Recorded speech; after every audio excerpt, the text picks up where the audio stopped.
వీక్షకులందరికీ నమస్కారం. అందరికీ కూడా శ్రీ క్రోధీనామ సంవత్సర ఉగాది శుభాకాంక్షలు.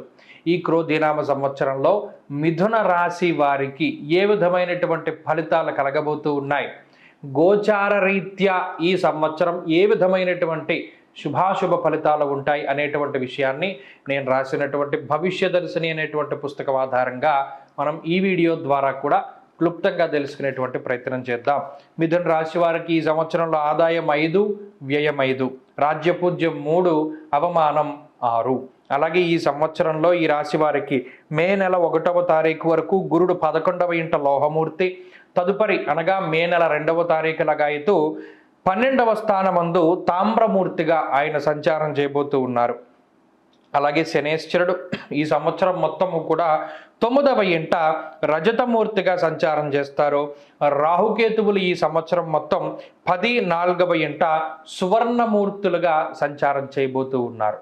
అయితే ఈ గ్రహ సంపత్తిని కనుక పరిశీలనం చేస్తే గత సంవత్సరంలో మిథున రాశి వారికి గురు బలం ఉంది, రాహు బలం ఉన్నది, శని బలంగా లేరు దీర్ఘ సంచార గ్రహాల్లో. అయితే మరి ఈ సంవత్సరంలోనో గురు బలం తగ్గుతూ ఉన్నది. గురుడు కేవలం అర్ధశుభుడు మాత్రమే, సగం శుభ ఫలితాలను మాత్రమే ఇస్తారు.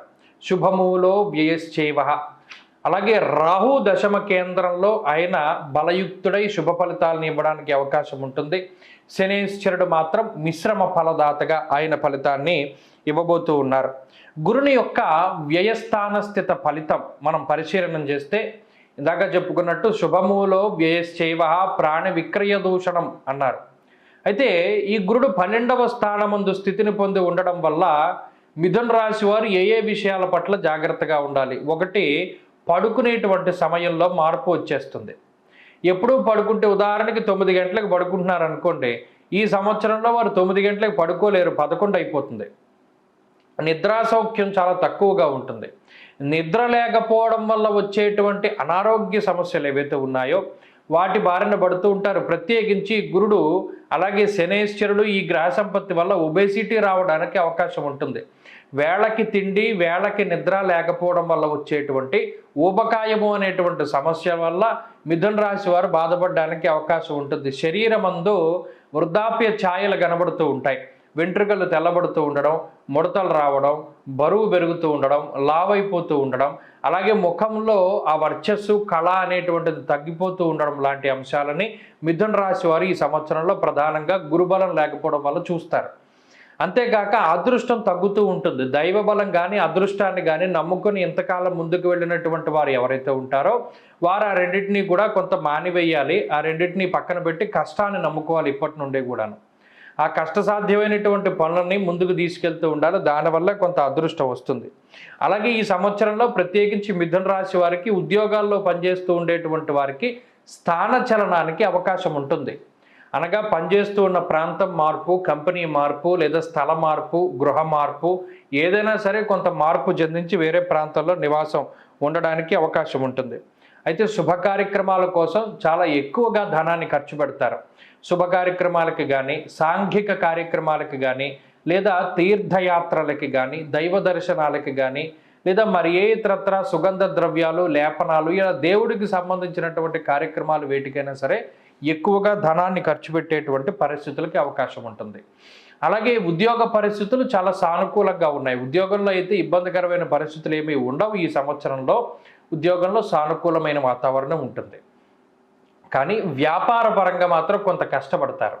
వ్యాపార పరంగా అనుకోని విధంగా కొంత కాంపిటీటర్స్, అంటే మీతో పోటీ పడేటువంటి తత్వం, మీలాంటి మనస్తత్వం ఉండేటువంటి, మరి ముఖ్యంగా మీ కిందే పనిచేసి మీలాంటి షాపు పెట్టుకునేటువంటి వారు మీకు కాంపిటీషన్ అవుతూ ఉంటారు. వారి వల్ల మీకు తలకే పోటు ఎక్కువ వస్తుంది ఈ సంవత్సరం. ఆ విషయంలో కొంత జాగ్రత్తగా ఉండాలి. అలాగే వృత్తి ఉద్యోగాలలో కొంత గుర్తింపు లభించడానికి అవకాశం ఉంటుంది.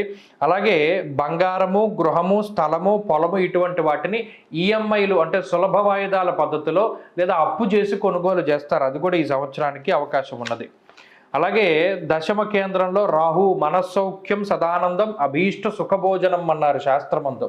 అనగా ఈ సంవత్సరంలో తిండి పుష్టి చాలా ఎక్కువగా ఉంటుంది. ఇందాక మనం చెప్పుకున్నట్టు ఊబగాయానికి కూడా అది ఒక కారణం.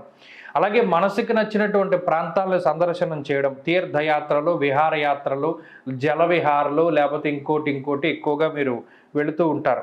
మరీ ముఖ్యంగా శరీరం సుఖపడడానికి ఎక్కువగా అంటే మసాజులు లేకపోతే స్పా సెంటర్లు, అలాగే శరీర అలంకరణకి సంబంధించి ఎక్కువ ఏదైనా బట్టలు కొనుక్కునేటువంటి షాపులు, అలంకారం, ఈ వస్త్రాలంకారం, స్ప్రేలు, సెంట్లు, బ్రాండెడ్ వస్తువులు, బ్రాండెడ్ షూస్, టోపీలు, కళ్ళజోళ్ళు, వాచీలు, ఎక్కువ డబ్బంతా కూడా ఎలక్ట్రానిక్ వస్తువులకి, మొబైల్ ఫోన్స్కి, వీటికి ఎక్కువ తగిలేస్తూ ఉంటారు ఈ సంవత్సరంలో మిథున రాశి వారు. అలాగే చక్కగా వివాహం జరగడానికి మంచి అవకాశం ఉన్నది. అయితే కోరుకున్నటువంటి వాళ్ళు కొంత దూరం అవుతూ ఉంటారు. వివాహ విషయంలో మాత్రం ఇష్టపడ్డ వాళ్ళని కాకుండా ఇతరుల వివాహం చేసుకోవడానికి అవకాశం ఉంటుంది. అలాగే పూర్వీకుల తాలూకు ఆస్తిపాస్తుల విషయాల్లో కొంత జాగ్రత్తగా ఉండాలి. ధన నష్టం జరగడానికి అవకాశం ఉంటుంది. వంశపారంపర్యంగా వస్తున్నటువంటి వ్యాపారాల్లో మాత్రం ముందుకు వెళ్ళవచ్చు. అలాగే శనేశ్వరుని యొక్క భాగ్యస్థాన స్థితి కొంత ఇబ్బంది పెడుతూ ఉంటుంది. అయితే ఈ గ్రహస్థితి విదేశాలకి వెళ్ళాలి అనుకునేటువంటి వారికి ఉపయోగపడుతుంది. విదేశాలకి వెళ్ళాలి, విదేశాల్లో స్థిర నివాసం పొందాలి, విదేశాల్లో ఉద్యోగాన్ని సాధించాలి, విదేశాల్లో చదువుకోవాలి అనేటువంటి వారికి, మిథున రాశి వారికి ఈ సంవత్సరం మొత్తం కూడా చాలా సానుకూలమైనటువంటి ఫలితాలు ఉన్నాయి. అలాగే స్వదార స్వసుత క్లేశం, సొంతంగా కొంత స్వయంకృత అపరాధాలు చాలా ఎక్కువగా కనబడుతూ ఉన్నాయి ఈ సంవత్సరం. సొంత నిర్ణయాలు, సొంత భావ ప్రకటన, అలాగే సొంత పెత్తనం, వీటి వల్లే కొంత ఎక్కువ నష్టపోయేటువంటి పరిస్థితులు ఉన్నాయి. కాబట్టి మిథున రాశి వారు చాలా జాగ్రత్తగా వ్యవహరించాలి. గురువుల యొక్క అనుగ్రహాన్ని తీసుకుని ముందుకు వెళుతూ ఉండాలి. అలాగే మరీ ముఖ్యంగా పాపపు కర్మలు చేయడానికి, ఇది తప్పు అని తెలిసినా కూడా ఇతరులను బాధపెట్టేటువంటి ప్రక్రియలు చేయడానికి కొద్దిగా ఎక్కువ ఇష్టపడుతూ ఉంటారు. అలాగే దైవ నింద, దైవ దూషణ, గురుద్రోహం వంటి వాటిని కూడా చేయడానికి వీళ్ళు వెనకాడరు. కాబట్టి ఈ సంవత్సరంలో ఇటువంటి పాపపు కర్మలు చేయడానికి గ్రహస్థితి అవకాశాన్ని కల్పిస్తుంది. మనం చేయకూడదు, కొద్దిగా జాగ్రత్తగా ఉండాలి. కాబట్టి మొత్తం మీద ఈ సంవత్సరం చూసుకుంటే ఖర్చు అధికంగా ఉన్నప్పటికీ శుభమూలకంగా ధనం ఖర్చు అవ్వడం, సొంత ఇల్లు, లగ్జరీలు, ఎలక్ట్రానిక్ వస్తువులను సమకూర్చడానికి డబ్బు ఖర్చు పెట్టడం వల్ల ఉద్యోగ మార్పుకి వీటికి అవకాశం ఉంటుంది. కాబట్టి అలాగే ముందు తరాల నుండి సంక్రమించినటువంటి ఆస్తిపాస్తులు కొంత చేతికి అందడము, అవి చేతికి అందించుకోవడం కోసం కొంత ధనాన్ని ఖర్చు పెట్టవలసి రావడంతో ఈ సంవత్సరం ముందుకు సాగుతుంది. ఈ సంవత్సరంలో మరింత శుభ ఫలితాలు పొందడానికి దత్తక్షేత్ర దర్శనం చేయాలి. అలాగే శ్రీ గురు చరిత్ర, దత్తాత్రేయ స్వామి వారి యొక్క చరిత్రని సప్తాహం కానీ ద్విసప్తాహం కానీ ఇలా పారాయణ చేసుకుంటూ వెళితే ఈ సంవత్సరం మంచి ఫలితాలు వస్తాయి. ఈ సంవత్సరంలో ఆరాధించవలసినటువంటి దైవం దత్తాత్రేయుడు. అనుకూలమైనటువంటి వారం సోమ, బుధ, శుక్రవారాలు. అదృష్ట రత్నము నవరత్నాలు ఉంగరం పెట్టుకుంటే మంచిది. అదృష్ట వర్ణము ఎరుపు. అదృష్ట సంఖ్య 6. స్వస్తి.